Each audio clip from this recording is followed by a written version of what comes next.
Hiya, loves. I get really pissed. You on tape delay? You're like fucking Eurovision when we're getting the results from a different country with that laugh, aren't you? Jesus. I get really annoyed. Does anyone get it on Facebook where people share ridiculous charity things? You know, where it'll be like... Fucking hell. And then it'll be sort of like a picture of a teenager with asthma, and it'll be like, every like is a puff on an inhaler for him. Yeah. My cousin, John, he recently shared one with me. I don't know whether you know, the other week it was National HIV Awareness Week. Very serious. Very serious. I'm sure you'll agree. But the text was a little bit off. It said, this week is National HIV Awareness Week. Pass it on. And I thought, Jesus Christ, I think he's misread it. And I said to him, you know, John, I know I'm your gay cousin. I know you feel like you have to say these things, but I don't have HIV. I've got chlamydia. Anyone else in here had chlamydia? Give me the clap if you have. No, I did actually have chlamydia. I was given it by another comedian. He's Canadian. There's no punchline to this. It's just because it's on video, I'd like that noted. Yeah, no, it was a bit awkward. You know, I'll give you one piece of advice: never fuck a comedian.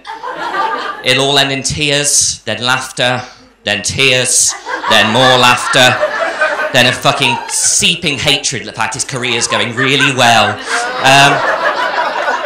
So yeah, as a result of this, I joined one of those online dating sites. I felt like, you know, I really want to try and get back in the dating game. I joined one of those ones, you know, the ones who ask you loads of questions. So like, what's your religion? Do you want kids? Can we read credit card details? That kind of thing. And it asked me, what would you say are your 2 dirtiest habits? And I thought, have we got a first aider in at all? No?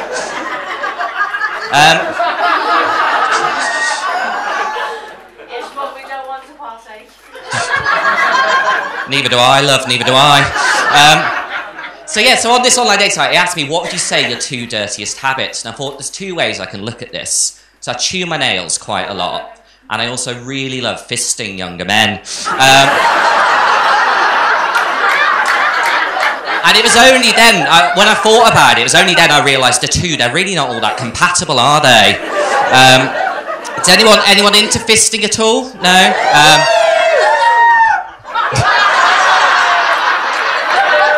I've got about 4 more minutes. Disable toilet. See you there.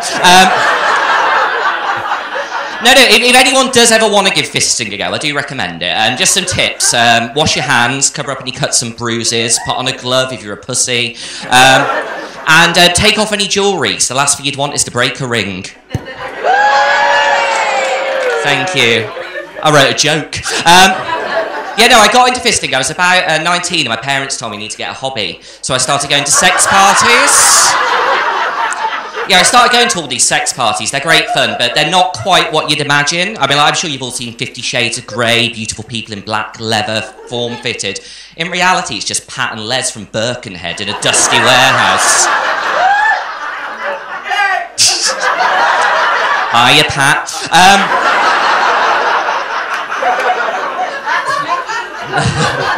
No, it's weird. They're all sort of in the dusty warehouses, whipping each other slowly. And they're panicking because they know the babysitter's coming soon. We really should get home.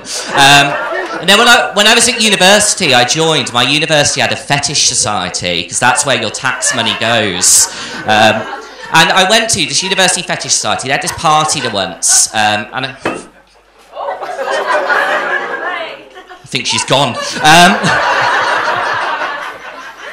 Yeah, I'm going to bring you to all my gigs. Yeah, the university fetish society had this party, and sort of everyone was drinking mead downstairs because they're all really weird.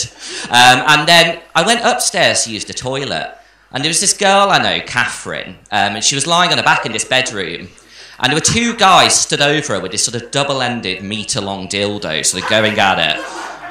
And they waved me in. They said, "Josh, do you want to go?" And I said, "No, because that's disgusting. But I'm stood over her now, so I'm going to have to, aren't I?" It was weird, because I took the dildo in one hand and started doing it. And this week, I'd never been near one before, so I wasn't sure when to stop, you know. I thought, will I hear a thud when I hit the cervix? How does this work? So I had this dildo in one hand, I had my phone in the other. Do you love me now, Dad?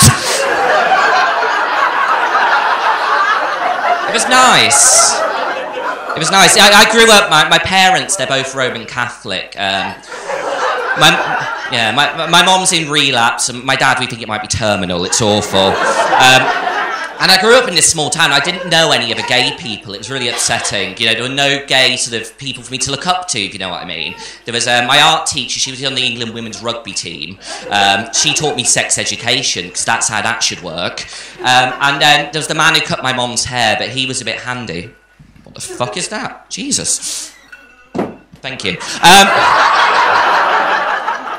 And then Grindr came along. Does anyone here use Grindr at all? I would check, but I've thrown my phone over there, so I can't.